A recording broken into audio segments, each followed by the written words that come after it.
والسلام علی عبادہ الذین اصطفیٰ اما بعد فاعوذ باللہ من الشیطان الرجیم بسم اللہ الرحمن الرحیم۔ معزز سامعین، 30 مئی بروز منگل 2023 بعد نماز فجر کا یہ درس قرآن انشاءاللہ سورۃ الکہف آیت نمبر 27 سے لے کر آیت نمبر 31 تک جاری رہے گا۔ اللہ تعالیٰ سے دعا ہے اللہ تعالیٰ شرح صدر کے ساتھ حق سچ بیان کرنے کی توفیق عطا فرمائے اور اللہ تعالیٰ عمل کرنے والی باتوں پر عمل پیرا ہونے کی توفیق عطا فرمائے۔ آیت نمبر 26 سے جو پچھلے ہفتے بیان ہوا تھا، اسی پر اصحاب کہف کا قصہ مکمل ہو گیا تھا۔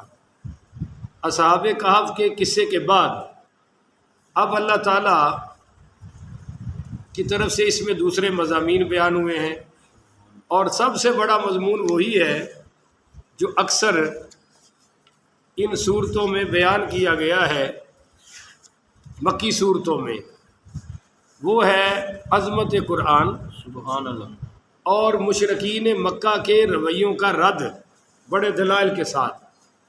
چنانچہ وہی مرکزی مضمون چل رہا ہے۔ آیت نمبر 27 وَاتْلُ مَا أُوحِيَ إِلَيْكَ مِن کتاب رَبِّکَ، پڑھ سنائیے انہیں جو وحی کیا جاتا ہے آپ کے رب کی، جو وحی کیا جاتا ہے آپ کی طرف آپ کے رب کی کتاب سے، یعنی جو اللہ تعالیٰ کی کتاب آپ کی طرف وحی کی جاتی ہے وہ آپ انہیں پڑھ پڑھ کر سنائیے۔ اسلامی انقلاب ہمیشہ قرآن سے آیا ہے، سبحان اللہ، اور اب بھی قرآن ہی سے آئے گا۔ اس کی شرح میں نبی کریم صلی اللہ علیہ وسلم کی حدیث بھی ہے، سنت بھی ہے، لا مبدل لکلماتی، اور کوئی بدلنے والا نہیں ہے اس کے ارشادات کا، یعنی اس کے قرآن کو، اس کے کلمات کو کوئی بدل سکتا نہیں۔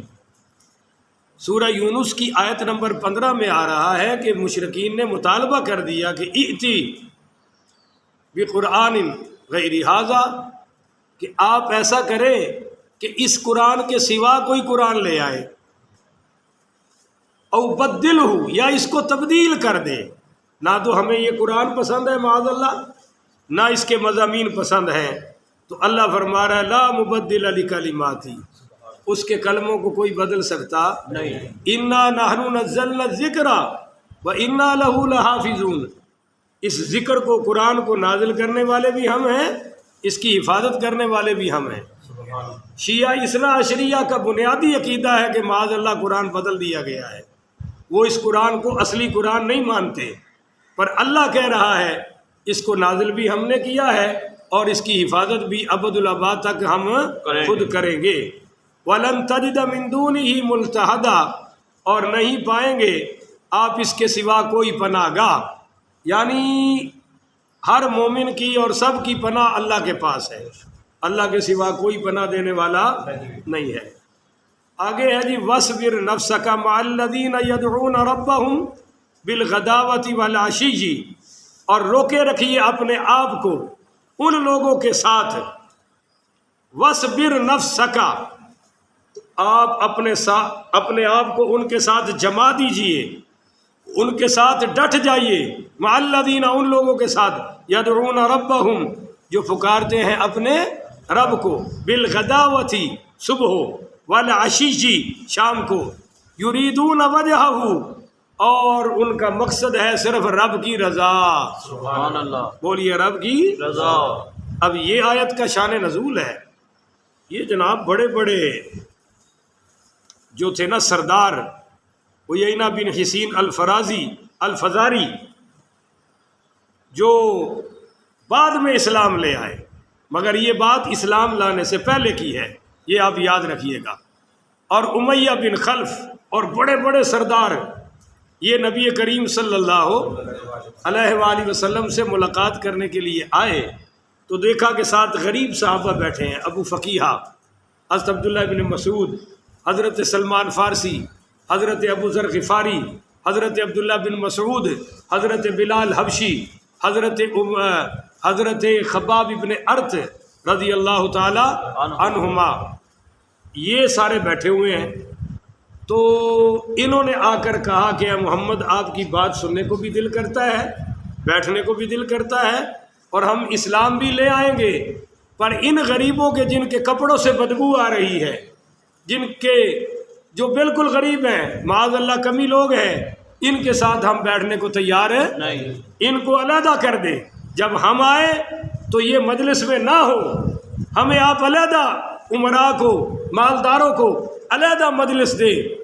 اس پر دیکھیے حضور تو چاہتے تھے کہ یہ لوگ کلمہ پڑھ لیں, مگر اللہ نے پہلے ہی آیت نازل فرما دی. اس سے پہلے کہ حضور کچھ سوچتے یا کوئی خیال لاتے, اللہ نے فرمایا نہیں, وَاصْبِرْ نَفْسَكَ مَعَ الَّذِينَ, آپ جم جائیے, جڑ جائیے ان لوگوں کے ساتھ, يَدْعُونَ رَبَّهُمْ, جو پکارتے ہیں اپنے رب کو.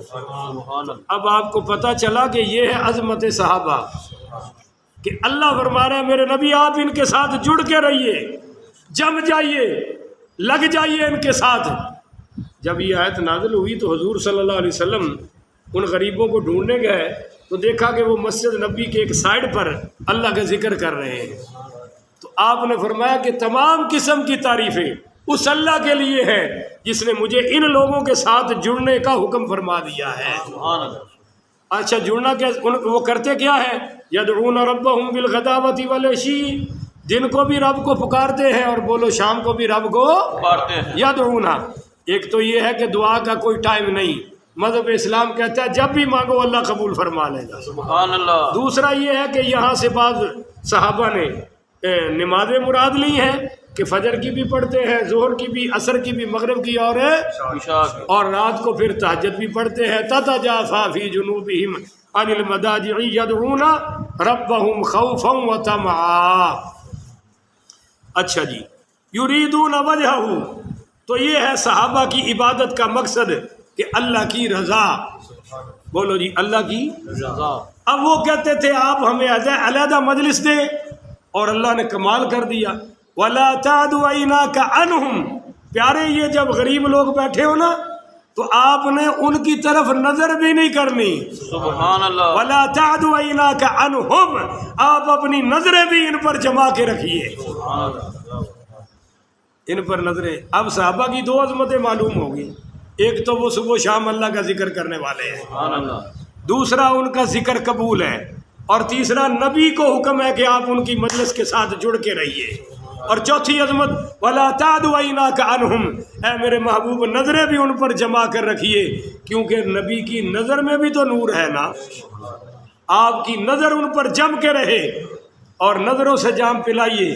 یہ نہیں ہے کہ مولوی صاحب تقریر پیچھے منہ کر کے کرے, اور مجمع بھی ماشاءاللہ کوئی سم بکم عمی پڑھ کے بیٹھا ہوئے اپنی گپیں ہانک رہے ہیں. ایسی انداز تبلیغ کے یہ ہے وَلَا تَعْدُ عَيْنَاكَ عَنْهُمْ, آپ نظریں ان پر جما کے رکھیے. یہی مضمون اللہ نے سورۃ الانعام آیت نمبر 52 میں بھی بیان فرمایا ہے, اور یہاں بھی اللہ تعالیٰ نے فرمایا ہے. اچھا جی, اب مسئلہ یہ ہے کہ وَلَا تَعْدُ عَيْنَاكَ عَنْهُمْ, آپ نظریں ان پر ٹکا دیجئے. جب سرکار صحابہ کو دیکھتے تھے تو صحابہ نمی نمی نظریں کر کے دیکھتے تھے, نظر میں نظر ڈال کے ٹک ٹکی باندھ کر نہیں دیکھتے تھے. ہاں سرکار کی چہرہ مبارک ادھر ہوتا تو وہ دیکھ لیتے, جیسے نظر سے نظر ملتی صحابہ نیچے, الا ابا بکر و عمر. یہ شرف صرف حضرت ابو بکر و عمر کو حاصل تھا کہ وہ سرکار کی آنکھوں میں آنکھیں ڈال کے دیکھتے تھے, اور سرکار بھی دیکھتے تھے, وہ بھی مسکراتے تھے, حضور بھی ان کو دیکھ کر مسکراتے تھے. سبحان اللہ. تو آپ ان کو علیحدہ بولو مجلس دے سکتے. اب یہاں سے ایک دو باتیں سمجھیں. امام اپنی مجلس سے کسی مقتدی کو اٹھائے تو اجازت ہے دینی صورت میں. مثلا آپ میں سے ایک بھائی کہتا ہے کہ جی میں نے آپ سے اپنی پرائیویسی شیئر کرنی ہے, پرائیویٹ بات کرنی ہے, کوئی مسئلہ پوچھنا ہے, تو میں دوسرے کو کہہ سکتا ہوں کہ بھائی آپ ذرا ادھر تشریف لے جائیں, میں ان کا مسئلہ حل کر لوں. اسی طرح کوئی پیر صاحب بیٹھے ہیں اور مرید کہتا ہے جی میں نے اپنی کو گھر کی بات کرنی ہے, بیٹی کے بارے میں, بیوی کے بارے میں, تو وہ بھی مرید کو کہہ سکتا ہے کہ تم بھئی یہاں سے ذرا سائڈ پہ ہو جاؤ، میں ان کی بات سن لوں۔ باپ کو بھی حق ہے اپنی اولاد میں سے کسی کو کہہ سکتا ہے کہ بیٹی بیٹے کو کہے تم ذرا اس کمرے میں جاؤ، میں ذرا بات کر لوں تمہاری ماں سے یا اپنی ماں سے یا بہن سے یا بھائیوں سے، تو بولو بھائی اس میں کوئی حرج کی بات ہے نہیں۔ اور نبی کریم کو بھی اختیار تھا کہ وہ اگر صحابہ کو فرما دیتے آپ ادھر چلے جاؤ تو کوئی حرج کی بات ہے نہیں۔ پر اللہ نے فرمایا نہیں میرے محبوب، مجھے تیرے یاروں سے پیار ہی بڑا ہے۔ سبحان اللہ۔ اولئک حزب اللہ، یہی تو ہے اللہ کی جماعت، آپ اللہ کے نبی ہیں، یہ اللہ کی جماعت ہے، آپ ان کے ساتھ جڑ کے بیٹھیے۔ ترید زینت الحیات الدنیا، کیا آپ چاہتے ہیں دنیاوی زندگی کی زینت؟ اب پتہ چلا کہ کوئی شرعی مجبوری نہیں، توجہ سے بات سمجھیے گا، خدا کے لیے کوئی مسئلہ نہیں ہے، مگر پیر صاحب نے غریبوں کے لیے الگ جگہ بنائی ہوئی ہے اور امیروں کے لیے الگ۔ تو یہ بالکل نکما پیر ہے، یہ نکما مولوی ہے۔ دیکھیے میں قرآن پہ ہاتھ رکھ کے کہہ رہا ہوں، میری نظر میں یہاں کے موچی مراسی نائی اور کمہار سے لے کر آپ کے بڑے بڑے خاندانی سب برابر ہیں۔ یہ ہو سکتا ہے کہ میرا دلی تعلق کسی سے زیادہ ہو، دل پہ قبضہ نہیں ہے کہ جو ہم تو چونکہ باہر سے آئے ہیں، آپ میں سے جو پیار کرے گا محبت کرے گا دل میں محبت زیادہ ہوگی، مگر مرتبہ برابر ہے۔ کیوں کہ یہ مصلی سب کے لیے برابر ہے، یہ ممبر رسول سب کے لیے برابر ہے، جس طرح صف کی صفیں نماز کی صفیں برابر ہے، اسی طرح مقتدیوں کا مقام بھی برابر ہے۔ دل میں چاہت کسی کی بھی زیادہ ہو سکتی ہے، میرا دلی تعلق کسی سے بھی زیادہ ہو سکتا ہے، وغیرہ وغیرہ۔ تو ترید زینت الحیات الدنیا، یہاں بڑے بڑے پیر اور اسلام کے ٹھیکیدار انٹرنیشنل مبلغ، غریب جائے تو کہتا ہے سوموار کے دن آنا، اتوار کے دن آنا، اور وہ بھی فلاں ٹائم ہے، کرنل جنرل کوئی آ جائے تو پیر صاحب کہتا ہے میں تیرا انتظار کر رہا تھا، میں تیرا انتظار کر رہا تھا۔ تو ترید زینت الحیات الدنیا، حضور تو دنیا کی زینت نہیں چاہتے تھے، تو اللہ کو پتہ تھا نا ایسے لوگ آئیں گے، اللہ فرما رہے ہیں تمہارا ارادہ دنیا کی زینت ہے، خبردار ایسا نہیں کرنا۔ وَلَا تُطِعْ مَنْ أَغْلَفْنَا قَلْبَهُ عَنْ ذِكْرِنَا، آپ پیروی مت کیجئے اس بد نصیب کی، غافل کر دیا ہے ہم نے جس کے دل کو اپنی یاد سے، سبحان اللہ۔ جس کا دل میری یاد سے غافل ہے، آپ اس کی پیروی مت کریں، اس کی بات مت مانیں۔ وَاتَّبَعَ هَوَاهُ، اور وہ اپنی خواہشوں کی پیروی کرتا ہے۔ وَكَانَ أَمْرُهُ فُرُطًا، اور اس کا معاملہ حد سے گزر گیا ہے۔ دیکھیے بھائی، جس کا دل غفلت کر جائے نماز سے، قرآن سے، مسجد سے، جمعے سے، دین کی تبلیغ سے، دعوت سے، تو سمجھ لو کہ وہ اپنی خواہشوں کی پیروی کرتا ہے۔ وَكَانَ أَمْرُهُ فُرُطًا، حد سے نکل گیا۔ وَقُلِ الْحَقُّ مِن رَبِّكُمْ، آپ ان سے صاف فرما دیجئے حق میرے رب کی طرف سے ہے۔ سبحان اللہ۔ بولو جی، حق کس کی طرف سے ہے؟ اللہ تعالیٰ کی طرف۔ حق تو اللہ کی طرف۔ فَمَنْ شَاءَ فَلْيُؤْمِنْ، تمہارا دل چاہے تو ایمان لاؤ، وَمَنْ شَاءَ فَلْيَكْفُرْ، اور تم چاہو تو کفر کرو۔ اِنَّا أَعْتَدْنَا لِلظَّالِمِينَ نَارًا، یاد رکھو کہ ہم نے ظالموں کے لیے آگ تیار کر رکھی ہے۔ احاط بہم سرادقها، اور انہیں گھیر لیا ہے آگ کی دیوار میں۔ سرادقها، سرادق کہتے ہیں جو خیمے کا کنارہ ہو، جس کے اندر بندہ بیٹھا ہے، وہ باؤنڈری، وہ چار دیواری وہ آگ کی ہوگی، آگ جہنمیوں کو گھیر لے گی۔ وَإِن يَسْتَغِيثُوا يُغَاثُوا، جب جناب یہ فریاد کریں گے، وہاں پیاس بھی لگے گی، بھوک بھی لگے گی، تو یہ فریاد کریں گے بِمَاءٍ كَالْمُهْلِ يَشْفِي الْوُجُوهِ، تو انہیں دیا جائے گا ایسا پانی دیا جائے گا، یشفی کالمہلی، جو پیپ کی طرح غلیظ ہوگا۔ جب آپ تیل بوائل کرتے ہیں زیادہ تو نیچے ایک غار سی بیٹھ جاتی ہے نا، اس کو تلچھٹ کہتے ہیں، یہ تلچھٹ ان کی غذا ہوگی۔ ایک تو تیل گرم، پھر جو نیچے بیٹھا وہ تو اور گرم۔ یشفی الوجوہ، فرمایا اتنا گرم ہوگا کہ اس کی ہرواڑ سے، اس کی سمیل سے ان کے چہرے بھن جائیں گے، ان کے چہرے گل جائیں گے، اور ان کے چہرے وہ بھول ڈالے گا۔ وَبِئْسَ الشَّرَابُ، دیکھو یہ کتنا برا ہے پینا، وساعت مرتفقہ، اور کتنا برا ہے ٹھکانہ جس میں یہ رہیں گے. ان کا ٹھکانہ بھی برا اور ان کا کھانا پینا بھی برا. وجہ کیا ہے؟ کفر. اللہ نے ایک اختیار دے دیا، چاہے تو کیوں کہ لا اکراہ فی الدین. اللہ کہتا ہے کہ دین میں جبر نہیں ہے. سورۃ الرعد میں اللہ نے فرمایا اگر میں چاہوں تو ساری دنیا کو زبردستی مسلمان بنا دوں، پر میں نے زبردستی کرنی نہیں. راستے کھول دیے اور ٹھکانہ بتا دیا کہ کفر کا یہ انجام ہے. اور اب آگے ساتھ ہی اللہ نے فرمایا ان الذین آمنوا، بے شک وہ لوگ جو ایمان لے آئے، سبحان وعملوا الصالحات، اور جنہوں نے نیک عمل کیے، انا لا نضیع اجر من احسن عملا. تو اللہ کہتا ہے میرا قانون یہ ہے کہ ہم ضائع نہیں کرتے کسی کا اجر جو عمدہ اور مفید عمل کر کے آئے گا. یعنی نیک عملوں کا اجر بولو بھئی ہم ضائع کرتے نہیں. کر کے تو دکھاؤ. اور ماشاءاللہ اب وہ مومن ہیں جو عمل کے قریب ہی نہیں جاتے اور دھڑلے کے مسلمان ہیں، پکے مسلمان ہیں. بہرحال ان الذین آمنوا صرف ایمان نہیں لائیں گے، وعملوا الصالحات، نیک عمل کریں گے، اولئک لہم جنات عدن تجری من تحتہم الانہار. فرمایا یہ ہیں وہ لوگ جن کے لیے ہمیشگی کے لیے جنت ہے، ہمیشہ جنت میں رہیں گے، اور جنتیں بھی وہ جن کے نیچے نہریں چل رہی ہوں گی. سبحان اللہ. یحلون فیہا من اساور، اور فرمایا ان جنتیوں کو ہم پہنائیں گے جنت میں من اساور، اور جناب من ذہب، فرمایا کہ ان کو سونے کے کنگن پہناؤں گا. کہو سبحان اللہ. سبحان اللہ. اب یہاں تو سونے کے کنگن حرام ہے بھائی، جنت میں اللہ پہنائے گا. ایک آدمی کے ہاتھ میں کڑا دیکھا لوہے کا، تو میرے نبی کریم صلی اللہ علیہ وآلہ وسلم نے فرمایا اتار دو، یہ جہنمیوں کی نشانی ہے.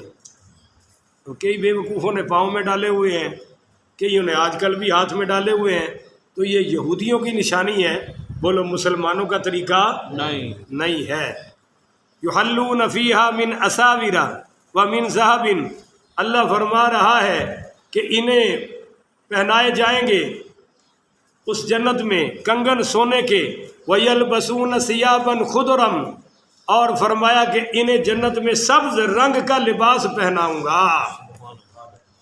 کس رنگ کا بھائی؟ سبز رنگ. اب یہاں سبز رنگ کی پگڑی بھی لوگوں کو اچھی نہیں لگتی، سبز رنگ کا جناب لباس بھی اچھا نہیں لگتا. اور میں ماشاءاللہ میں نے تو اب یہی کہتے ہیں چٹے ہی پایا کرو، چٹے ہی پایا کرو. وہی چٹے سفید لباس حضور نے پہنا ہے پر فرض واجب نہیں کیا کہ جدو ویکھے انہوں آخیا جی چٹا ہی پاؤ. اور ایک حاجی صاحب نے میں نے 2 سوٹ بھی لے کے دیتے تھے کہ چٹے ہی پانے نے. میں کہا چلو سوٹ دے لو نا، مسئلہ پھر کبھی بتا دیں گے کہ بھائی سفید لباس کوئی فرض واجب ہے، سنت ہے پہن لو، اچھی بات ہے، پر صرف سفید سنت نہیں ہے. صحابہ حضور کے سامنے اور رنگوں کے لباس بھی پہن کر آتے تھے، کبھی حضور نے کسی کو منع اور نہ کسی کو یہ فرمایا بھی چٹا ہی پا کے آیا جے. ایسی ویسی بات نہیں ہے، یہ بس پتہ نہیں کیوں لوگوں کا ذوق بن جاتا ہے. وَيَلْبَسُونَ ثِيَابًا خُضْرًا مِنْ سُنْدُسٍ، فرمایا وہ کپڑے موٹے ریشمی کے کپڑے ہوں گے، موٹے ریشمی، ریشم کا بنا ہوا کپڑا. وَإِسْتَبْرَقٍ، اور فرمایا من سندس و استبرق، وہ سبز لباس کا جو رنگ ہوگا نا جی، وہ سبز رنگ کا جو لباس ہوگا وہ موٹے ریشمی کا بھی ہوگا اور باریک ریشم کا بھی لباس ہوگا. اور مرد میں دنیا میں مرد کو ریشمی کپڑا جائز ہے. خالد ابن ولید رضی اللہ تعالیٰ عنہ سیف اللہ، ان کے جسم میں کوئی اور کپڑا پہنتے تھے تو خارش ہوتی تھی، الرجی ہوتی تھی، اور جب ریشمی پہنتے تھے تو ٹھیک رہتے تھے. تو پھر حضور نے ان کو اجازت عطا فرما دی. مگر یاد رکھیے، اب آپ سوچ رہے ہوں گے بھی وہاں جنت میں کنگن پہنائے جائیں گے، تو جنت میں کنگن پہننا وہاں کا رواج ہو جائے گا، وہاں کسی کو برا لگے گا. اور حدیث میں پتہ کیا آ رہا ہے، جہاں تک یہ تم وضو کا پانی پہنچاتے ہو یہاں تک اللہ تمہیں کنگن پہنائے گا. سبحان اللہ. اور سراقہ بن مالک کو تو اسی دنیا میں حضور نے جنت کی بشارت دے دی تھی. فرمایا سراقہ وہ وقت آئے گا جب تمہیں کیسر و کسریٰ کے کنگن پہنائے جائیں گے، اور حضرت عمر نے خود ان کو پہنائے۔ بہرحال ویسے مردوں کے لیے بولو جائز ہے؟ نہیں۔ یہاں ایک بہت بڑے ماشاءاللہ مسجد کے صدر تھے، یہ فرود والا میں، انہوں نے مجھے بلایا، مولوی ڈرتے تھے ان سے، بات ہی نہیں کرتے تھے، اتنا بڑا دولت مند کے مولوی کامتے تھے۔ میں جناب گیا، وہ اشراق پڑھنے لگے تو کہنے لگے شاہ صاحب میں پڑھ لوں، تو سونے کی انگوٹھی پہنی ہوئی تھی اور سونے کی چین۔ میں نے کہا یہ دونوں اتارو، تیری نماز نہیں ہے، اور جتنی پڑھی ہیں وہ بھی دوبارہ لوٹاؤ۔ تو کہنے لگا مولوی بڑا سخت ہے، اسی کو لوگ سختی سمجھتے ہیں، سمجھ رہے ہو؟ وہ سارے شریف مولوی تھے، نرم تھے، جو بولے ہی نہیں، اور یہ بیچارہ سخت کیوں ہوا کہ نبی کا دین بتایا ہے۔ اب اس کی یہ تو جرت نہیں تھا کہتا نبی سخت ہے، بات تو حضور کی بتائی، پر اس نے نشانے پہ مجھے رکھ لیا، کہا جی مولوی صاحب بڑے سخت ہیں، آتے ہی میری انگوٹھی اتار دی، میری چین اتروا دی۔ میں نے کہا وہ مولوی بے وقوف ہیں، اور میں سب سے بڑا نرم ہوں، تیری خیر خواہی کی ہے کہ تجھے میرے نبی کی شریعت بتا دی ہے۔ بات سمجھ آ رہی ہے؟ مگر نہ باقی رانا صاحب وہ رانا صاحب تھے، رانا ہی نہیں سی مکنڈئی۔ تو میں نے اس کو یہ بھی بتایا اور کچھ اور باتیں بھی بتائی۔ ایک دن مجھے سوئے پڑے کو جگایا، مسجد کی صفائی، میں کہا تیرا کام میں کرنا، کہتا کیوں؟ میں کہا تو صدر نہیں؟ ہاں، تو میں کہا صدر صاحب کا کام ہے نا مسجد صاف کرے، مولوی کا کام تو نہیں ہے۔ اور اتنے الحمدللہ لیٹرینا بھی میں نے دس دینے ویکو صاف نہیں ہے۔ مولوی صاحب ہوں چپ کر جائیے، ادو ذرا جوان سا، جذبہ بھی جوان سی، ہوں بزدل ہو گئے ہیں بھائی، ڈرتے ہیں، اب کہتے ہیں اچھا جی ہم صاف کر دیں۔ اور رات کو کئی بار اٹھ کے میں نے اپنے ہاتھوں سے صاف کیے اللہ کی رضا کے لیے۔ خیر عرض کر رہا تھا جناب، ان کو موٹے ریشم، باریک ریشم کے کپڑے پہنائے جائیں گے، اور متقین فیہا علی الارائک، فرمایا کہ وہ جو ہے نا وہ ایسے ٹیک لگا کر جنت میں جنتی بیٹھے ہوں گے، سبحان اللہ۔ تکیہ لگائے ہوئے وہاں بیٹھے ہوں گے، تکیہ پیچھے آ جناب تکیے لگے ہوں گے، یہاں کا غریب بھی وہاں میں آپ کو پتہ ہے نواب ہی ہوگا۔ تو فرمایا نعم الثواب، یہ کتنا اچھا اجر ہے، وحسنت مرتفقا، اور کتنی عمدہ یہ آرام گاہ ہے، یعنی ٹھکانہ بھی اچھا ہے اور بولو انجام بھی اچھا ہے۔ اور ان کے بارے میں کیا فرمایا؟ تمہارا کھانا بھی برا، پینا بھی برا، اور تمہارا رہنا بھی برا، اور جنتیوں کا کھانا بھی اچھا، لباس بھی اچھا۔ میرے نبی نے فرمایا صلی اللہ علیہ وسلم، اگر جنت کا ایک زیور اللہ دنیا پر ظاہر کر دے تو سورج کی روشنی ختم ہو جائے گی، ساری دنیا کی روشنیاں ختم ہو جائیں گی، ایسا ہے۔ اور میرے آقا نے فرمایا اگر دنیا میں اللہ کسی جنتی حور کا حسن ظاہر کر دے تو شاید ان کو دنیا میں اور کوئی چیز اچھی نہ لگے، وہ اتنی حسین ہے۔ اس لیے بھائی جنت کی تیاری کرنی چاہیے، اللہ تعالی ہمیں اس کی توفیق عطا فرمائے۔ اب سن لے، کل کا آپ کو نقشہ بتا دوں، دو طبقے بیان ہوئے، ایک کافروں کا طبقہ اور ایک مسلمانوں کا طبقہ۔ آگے اللہ تعالیٰ کل کی آیات میں بیان کروں گا، دو انسانوں کی مثال بیان کی ہے، سبحان اللہ، بولو دو شخصوں کی مثال بیان۔ تو یہ دو شخصوں کی مثال کیا ہے؟ یہ کل، آج یہ ہے عظمت صحابہ کہ اللہ کی رضا وہ چاہتے ہیں، اللہ گواہیاں دے رہا ہے۔ فرمایا محبوب آپ ان کے ساتھ جم کے رہیے، اللہ حکم دے رہا ہے، ان سے نظر بھی نہ ہٹائیے، اللہ حکم دے رہا ہے۔ اللہ تعالی ہمیں اس کی توفیق عطا فرمائے، اور دن رات پوری زندگی اللہ صحابہ اور اہل بیت کے چرچے کرنے کی توفیق عطا فرمائے۔ آخر ودعوانا ان الحمدللہ رب العالمین۔ پڑھیے جی۔